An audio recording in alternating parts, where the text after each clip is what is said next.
There are some things in life that seem ordinary, but carry extraordinary power when handled with divine purpose. Salt is not just for seasoning. It's a symbol, a covenant, a weapon in spiritual warfare. When placed with wisdom and intention, it can shift the very atmosphere of your home. Today, I am going to show you 5 sacred places where this small act opens doors for God to move powerfully in your life. Salt. It's one of the most common substances on earth, yet one of the most spiritually significant. In ancient times, salt was not just a seasoning, it was a symbol of preservation, purity, and divine covenant. God himself used salt as a sign of permanence, saying in his word, "It is a covenant of salt forever." That means it's not temporary, it's not optional, it's eternal. So why would something so simple carry such a heavy spiritual weight? Because salt, in the hands of the faithful, becomes a tool of consecration. It becomes a declaration. It becomes a line drawn in the spirit, saying, this house belongs to God. When you understand the covenant of salt, you begin to realize that this isn't superstition. This is spiritual principle. When you place salt with intention, when you pray over it, when you declare the promises of God over it, it becomes sanctified. It becomes an extension of your faith, a visible sign of an invisible truth. The covenant of salt speaks of agreement, a lasting, incorruptible agreement with God. That's why it was used in sacrifices. That's why it was used in offerings, because God wanted his people to remember this isn't just religion, it's relationship. And that relationship comes with power. Power to bind, power to release, power to purify and protect. Salt doesn't just preserve food, it preserves purpose. So when you place that salt in your home, you're not just doing a ritual, you're activating remembrance. You're saying, Lord, I remember your covenant. I remember your word. I remember that you said you would be my shield and my fortress. You're declaring that no corruption, no decay, no spiritual contamination will have access to your space. And once you understand that kind of power, once you grasp that God honors symbols of faith, it makes you ask, where exactly should I begin? If salt is so powerful, where should it go first? What part of my home should be the first place of consecration? Let's start right at the entrance. The doorway of your home is not just wood and hinges. It is a spiritual gate. It is the boundary between what you allow in and what you keep out. Every time someone steps through that threshold, something is either entering your life or exiting it. That's why the entrance is the first place you should place the salt, because it represents authority. It declares who has permission and who does not. When you take salt and place it prayerfully at the doorway, you're not just sprinkling a substance. You're establishing dominion. You're marking that space as a divine boundary line. You're saying only what is sent by God may pass through here. You're releasing a gatekeeping anointing over your home. That threshold becomes a spiritual firewall. No darkness, no curse, no unclean presence has legal right to enter. And remember, salt carries the power of covenant. So when you mix it with prayer and declaration, it speaks. Yes, salt speaks spiritually. It speaks purity. It speaks preservation. It speaks peace. Place your hand over that entryway and say, Lord, let this doorway be guarded by angels. Let every footstep that crosses this line be under your inspection. Let no evil pass this point unnoticed. Your entrance sets the tone for the entire house, just like a gate sets the tone for a city. If the gate is weak, the enemy enters without resistance. But if the gate is consecrated, if the gate is covered, then everything inside remains protected. Now here's the mystery. Some of the battles you've been fighting inside your house didn't start inside. They entered through the door. Offenses, curses, heaviness, confusion, they walked in undetected because no one was guarding the threshold. But when you reclaim that gate with salt and prayer, things begin to shift. Peace returns, clarity comes, the atmosphere changes. But don't stop at the door, because while the threshold controls what enters, there's another place in your home that controls what rests, what hides, what lingers in the unseen corners. Let's move now to the foundation, the corners of your home. May seem like the most unnoticed spaces, but spiritually they hold weight. They represent the foundation, the framework that supports everything above it. And just like in the natural, when the foundation is compromised, everything else becomes vulnerable. That's why placing salt in the corners is not just symbolic, it's strategic.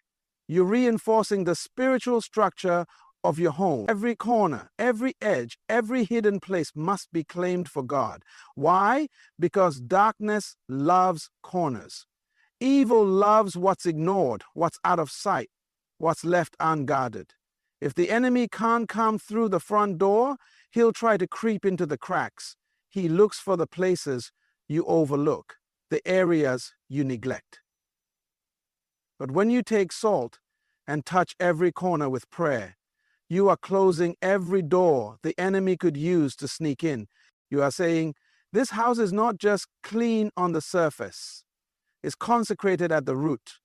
From the ground up, this place belongs to the Lord. Salt in the corners becomes a prophetic act. It's as if you are sealing every boundary with spiritual concrete, making your home a fortress, not just a shelter. And as you do it, speak over it. Speak life. Speak holiness. Walk those corners with authority and say, no residue of darkness can hide here. No curse can rest here. No trauma, no fear, no confusion has legal ground to linger. You're not just cleaning your house, you're cleansing the atmosphere. You're confronting the things that have been crouching in the dark, silently influencing your peace. Many times families deal with cycles of tension, sickness, financial struggle, and they don't know why. But the spirit realm is real, and it's not always what you see, it's what's hiding beneath. But salt, blessed and spoken over, becomes a purging force. It purifies, it resets, it reclaims. So now you've guarded your entrance, you've sealed your foundation, but there's still one place, a place where you lay your head, where battles are fought in silence, where the night reveals what the day hides. Let's talk about the bedroom. The bedroom is supposed to be a place of rest, of intimacy, of peace. But for many, it has become a battleground. Night after night, they wrestle with fear, anxiety, tormenting dreams, unexplained heaviness. Why? Because the enemy knows if he can disturb your rest, he can disrupt your purpose. If he can get into your sleep, he can drain your strength before the day even begins. This is why placing salt in the bedroom, especially under the bed or at the corners of the room, is a spiritual act of restoration. You're saying, this space will no longer host confusion or fear or torment. It will be a sanctuary for divine rest. Salt doesn't just represent purity, it carries spiritual authority. And when you place it with intention and speak the word over it, you are evicting everything that was sent to rob your peace. Nighttime is when the veil between the natural and spiritual realm becomes thinner. It's when the mind is still, but the spirit is active. That's why dreams carry meaning. That's why spiritual attacks often happen in the dark hours. But hear this, your authority does not sleep, your covering does not expire when the lights go out. You can reclaim the night. You can establish dominion over your rest.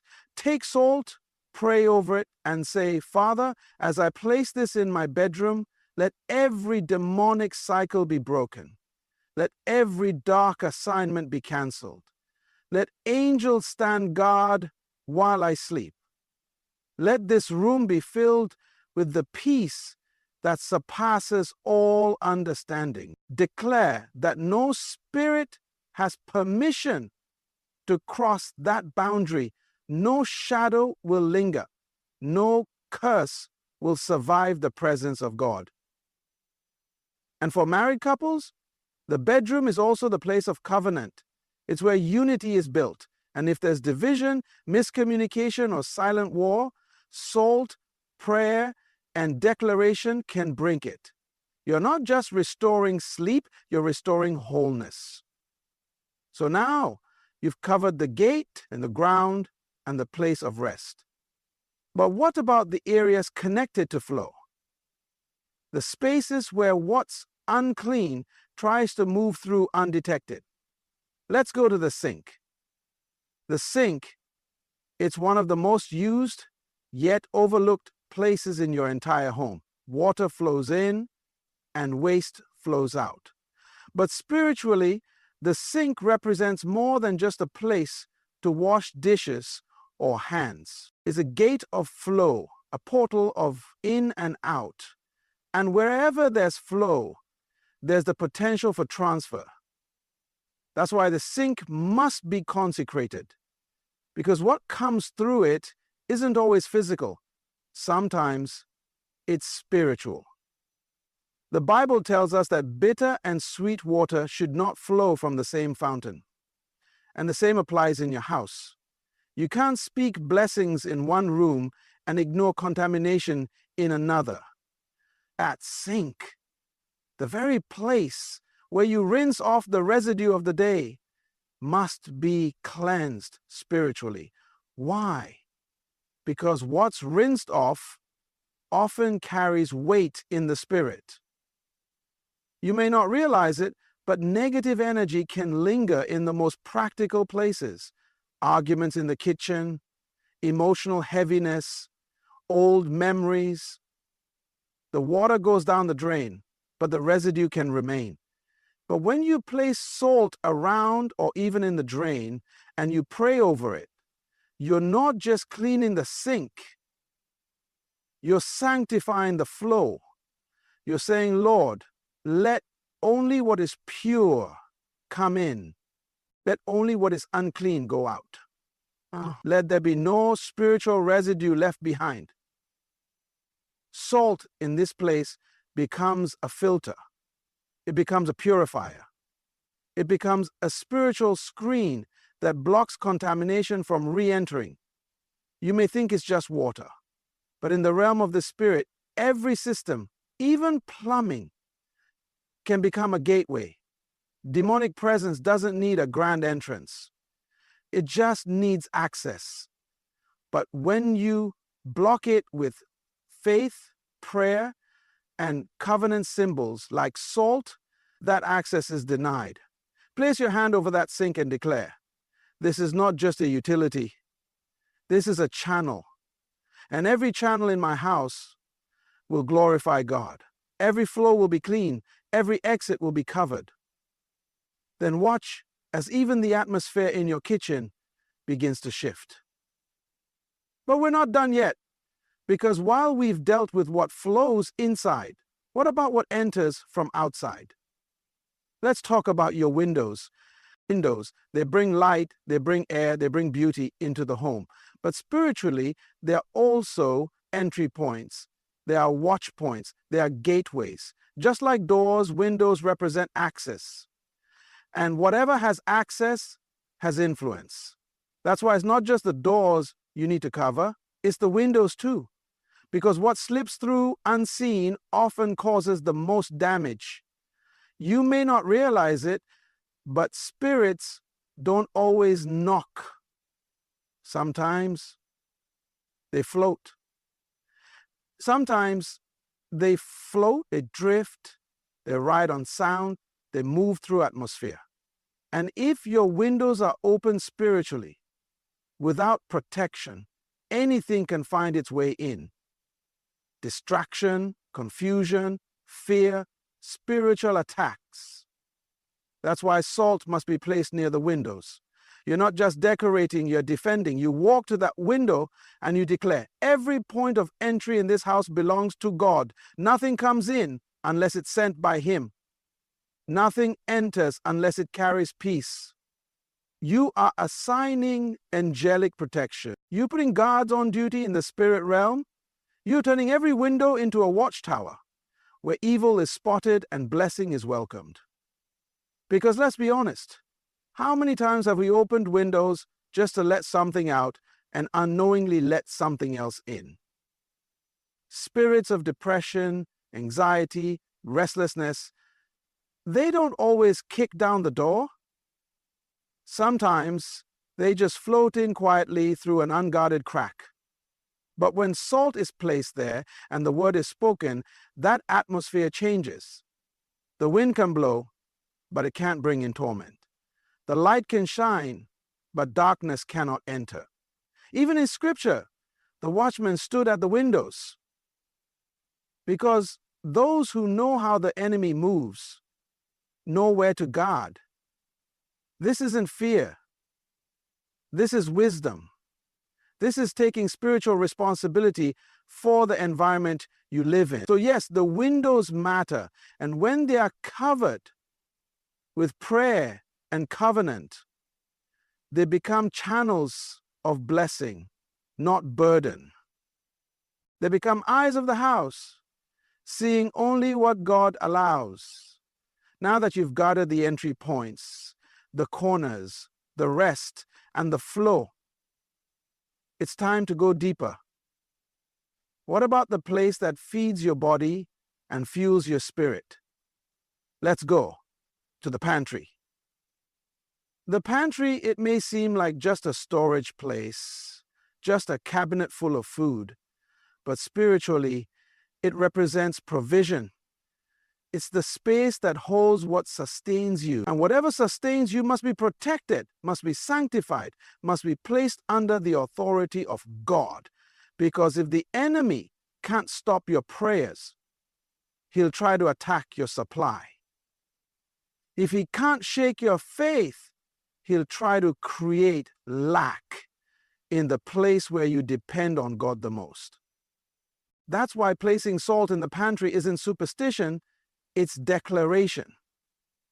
You're not just protecting your food, you're covering your resource gate. You're saying, God, you are my source, and everything that enters this pantry is blessed by you. Nothing spoiled, nothing cursed, nothing contaminated shall abide here. Salt becomes a prophetic seal over the place where your physical nourishment is stored. Because let's be honest, provision is not just about food, it's about atmosphere. How many times have homes with full shelves still carried a spirit of scarcity? How many people live surrounded by food yet feel fear that it might not last? That fear isn't natural, it's spiritual. And salt, mixed with faith and spoken word, breaks that spirit of lack. It tells the enemy, this family shall not fear tomorrow. We shall not beg. We shall not borrow in shame. Our God shall supply. Even in the wilderness, God fed his people. He rained down manna. He caused water to come from a rock. But he also required obedience. He wanted them to remember. He was the source, not the supply. And when you place salt in your pantry, when you anoint that space with prayer, you're reminding your household, this comes from the hand of the Lord. And as long as we trust him, there will always be enough. So yes, guard your pantry, bless it, protect, what feeds your family. But don't stop there, because salt doesn't just preserve things, it transforms acts into revelation. There's one last place we need to talk about, the place where your faith becomes a lifestyle, where rituals turn into relationship. Let's talk about the power of spiritual acts. You see, when salt is used with revelation, it becomes more than just a ritual. It becomes a spiritual act. And spiritual acts have power. They carry meaning. They send a message not just to the natural world, but to the invisible realm. The mistake many people make is thinking that what they do in the physical has no consequence in the spiritual. But that is not true. The kingdom of God responds to faith in action. There are moments when God tells us to do something, not because he needs it done, but because we need to see it, touch it, declare it. When you place salt in specific places of your home, you're not just following a pattern. You're walking in obedience. You're saying, God, I believe in your covenant. I believe in your covenant. I trust in your word. And when you obey in the little things, you activate the larger promises. This is the difference between a religious habit and a kingdom principle. Religion performs empty rituals. The kingdom performs with purpose. Salt, when applied without revelation, is just dust. But salt, when applied with understanding, becomes a weapon. It becomes a signal to heaven and a warning to hell. God honors spiritual acts, just like he honored the blood on the doorposts in Egypt, just like he honored the rod in Moses' hand, just like he honored the stones David picked up before facing Goliath. He honors obedience that is connected to faith. He honors symbols that are backed by spiritual understanding. So yes, you've placed salt at the doors, the corners, the windows, the pantry, and the sink. You've declared the word. You've reclaimed your space. But now you must live it. Because no amount of salt can protect what disobedience continues to invite. No act can substitute for alignment. Let your life, not just your house, reflect the covenant of God. Walk in authority. Speak with boldness. Stand in peace. And let your home become a place where angels dwell, where the Spirit of God abides, and where the enemy knows he is not welcome here.